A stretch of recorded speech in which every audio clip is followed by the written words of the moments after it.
So today's the 22nd of November 2021, and I want to do this as a service to folks that are interested in the West and in history, Cavalry in this case.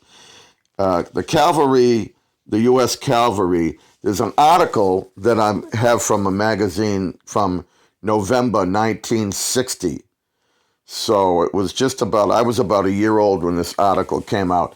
And I only have, the article is in the Western Horseman, but it's only part one.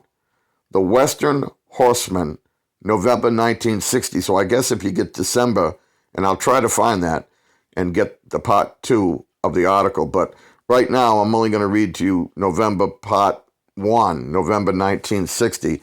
The story of the U.S. Cavalry. And it's written by a guy by the name of W.D. Smithers, Smithers. And it's got a lot of photographs in it from 1960. Actually, the photographs are from years before 1960, many decades. Obviously, I'm taking for granted that he got these out of his own collection, because this Smithers guy is actually a former cavalryman in the U.S. Cavalry. So it gives, this article, part one, gives really a great, insight, a window into the U.S. Cavalry by a U.S. Cavalry soldier. And so I'm going to read it from this magazine, and please bear with me. But I wanted to share it because when I read it, I said, geez, a lot of our members, a lot of our fans and stuff of Operation Cowboy, a lot of folks that love Westerns and history would love to see this and rather love to read this article. Sorry I don't have the pictures for you. Maybe I'll put them up at some point. But anyway, I hope to get part two. So let me read to you part one of the article called The U.S. Cavalry History by W.D. Smithers, that part one that appeared in the Western Horseman of November 1960. Here we go. Forgive my stumbling if I stumble a little with my eyesight. Okay, here we go. Only those who served a few years or more in the old U.S. Horse Cavalry really knew that the horses which made up each of the 12 troops of a regiment were more than just ordinary horses. All the horses which were purchased by the government buyers and sent to the remounts. Now, a remount is like a store. Think of it like a store of where they keep horses. They call them remounts, Remounts. At first, when I read this article, I didn't know what they were talking about. So I'll read that sentence again. All of the horses which were purchased by the government buyers and sent to the remounts were not qualified to make a cavalry charger. Some were classified as cavalry mounts at the remount and then sent to a troop, but these then were proven that they could not make it. Some horses, like some men, were not the type to take their place in the cavalry. Each horse received by a troop was given its training by expert, well-experienced men who had served many years in the cavalry. These men knew and loved horses. They were kind to them, and they did not expect the new horse to learn its lessons too soon. The teachers showed much patience with a horse which had all the physical qualifications of a good cavalry mount. If it failed to pass the training tests, there was disappointment for the instructor, but it could not be part of a troop unless it was qualified. The horse in a troop was as important as the soldier, often more important. The troop commander, generally a captain, with a first or second lieutenant as his assistant, the first sergeant, and the stable sergeant, so they actually had something called the stable sergeant, always kept a watch on every man and horse of their troop. Unless a man was kind to his mount, that is his horse, they call it a mount, unless a man was kind to his mount and learned its habits and ways and took the proper care of it, that soldier was not wanted in their troop. Nearly all the men tried to make their troop the best one of the regiment, both as to soldiers and mounts. Prior to the Mexican border trouble days of 1916, the horses at the remounts were given more training and tryouts before they were sent to the troops. When they increased the number of regiments of cavalry all along the U.S. and the Mexican border, as well as those which were in Mexico with General Pershing, the remounts had to fill the requisitions for new mounts before they gave the horse their training. During this period, this writer at two of the remounts, the old Fort Sampson remount and the one at Leon Springs near San Antonio, Texas. There I worked. Entire trainloads of horses and mules would arrive day and night. It seemed like most of the trains arrived during the night, but we were always there to meet the train and to unload at once. The horses and the mules had been purchased by remount buyers at various ranch areas. In those days, many ranches raised horses to sell to the army. Some of the buyers were officers of the remount service, but some were civilians who were experienced horse buyers. The horses were unloaded into a large corral to be classified into two large groups. Those suitable in size to make artillery horses were put into one pasture and the others into the pasture for cavalry mounts. The mules were also separated as either pack train or as wagon train mules. Each animal was given a careful examination by the efficient Army veterinarians. Those that showed any ailments or cuts or bruises were put into hospital pens for prompt attention. When the horses and the mules were loaded into the train, they brought them to the remount, and they became a member of the United States Army. If or not they qualified, they were all issued a serial number, which was branded with a hot iron on their left front hoof. A C for cavalry, an A for artillery, and mules with a P for pack or W for wagon train. When the horses were received by a troop, they were again branded on the left front hoof with a troop number from 1 to 65. The soldiers were their horse's troop number, but its record showed both numbers. When a horse died, only the serial number was shown on the reports that were sent through the channels. Records of horses were kept the same as soldiers. Each soldier also had a name for his horse. The animals did not feel the burning of the numbers on their hooves, but when the U.S. hot branding iron was placed on their left shoulders, they felt that. Those that could not meet all the requirements of the Army were branded on the neck with an IC for imperfect and condemned. These animals were later auctioned off at public sales.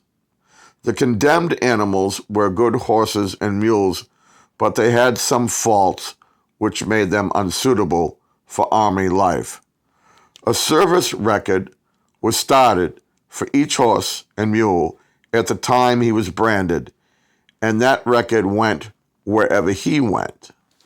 The type of horse that made a good cavalry mount was a compactly built one, weighing about 1,000 pounds and standing about 14.2 to 15.2 hands. A hand is what they measure them by. How many hands tall are they using a male, adult hand? That's a general measure. Let me continue reading. A 4-year-old usually made a good cavalry horse. With those qualifications and the expert training, discipline, and good food that the army gave him, he was made into a good mount, and providing that he did not have a disposition that which the army could not change, a bad disposition.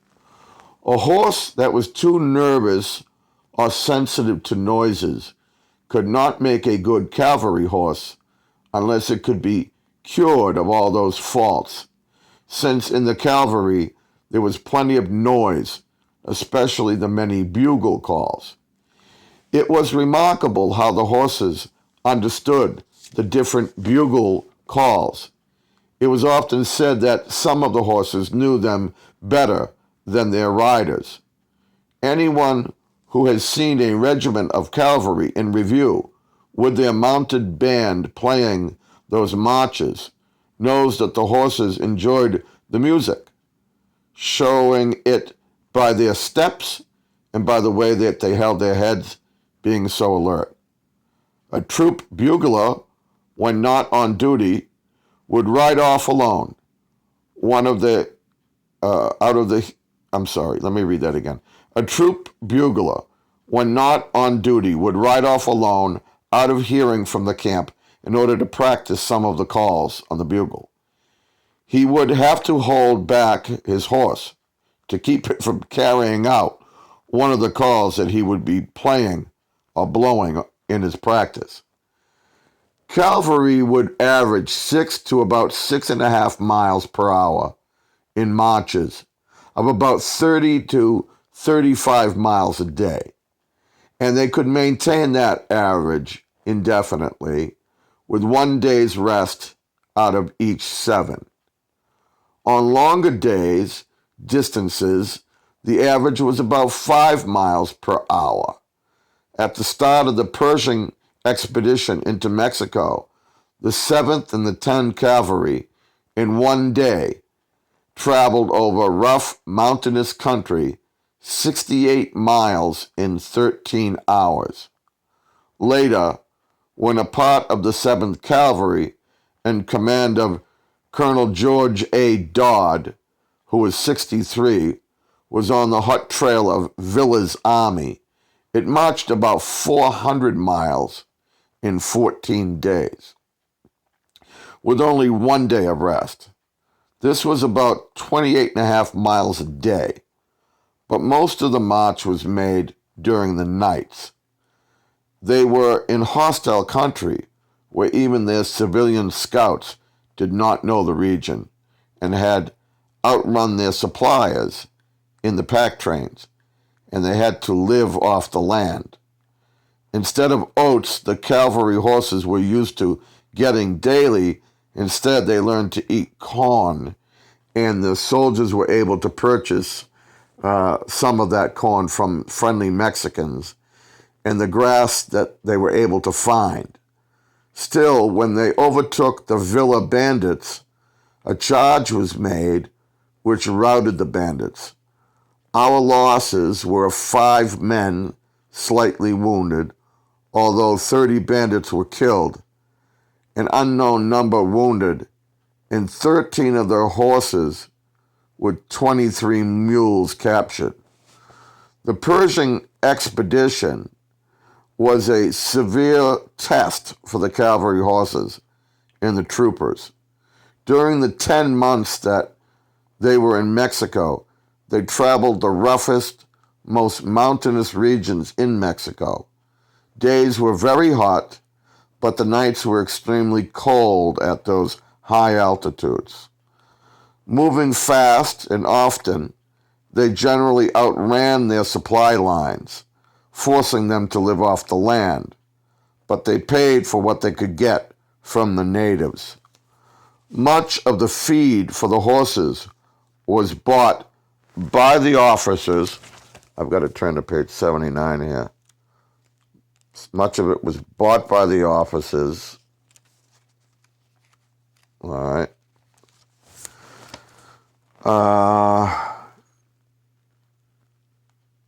of the enlisted men with their own money.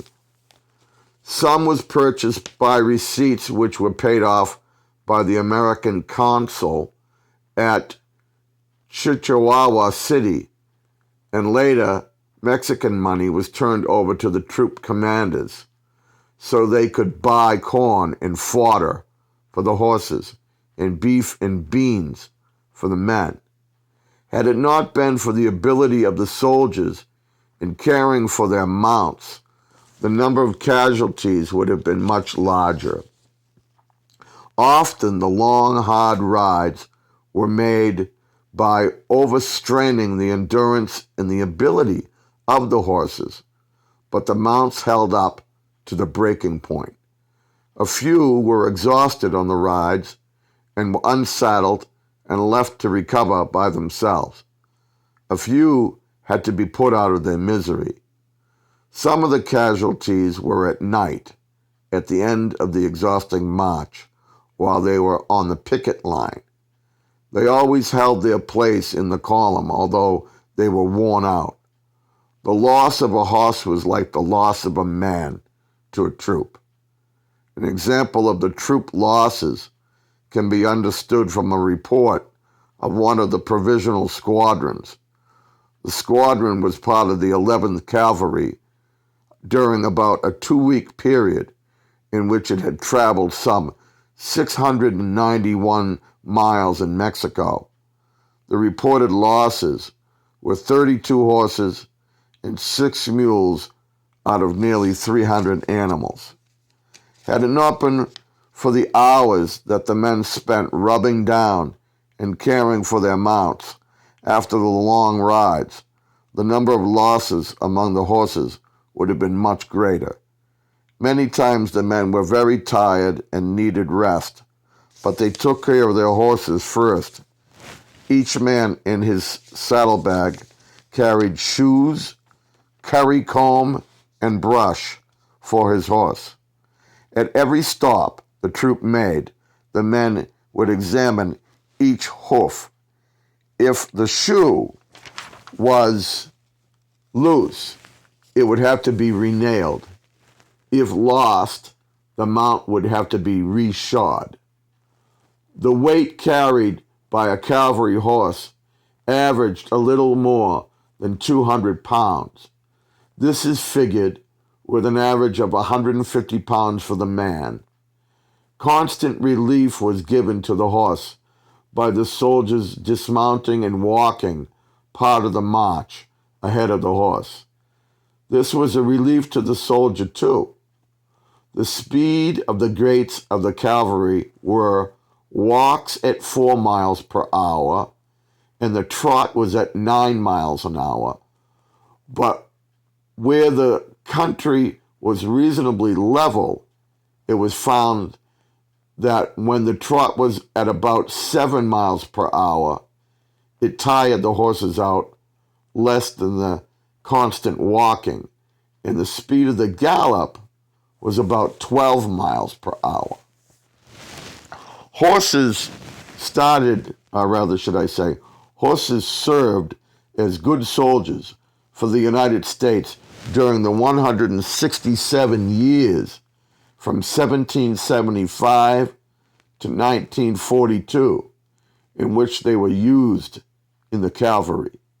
It was in March 1942 that all U.S. cavalry regiments were ordered to turn in their horses.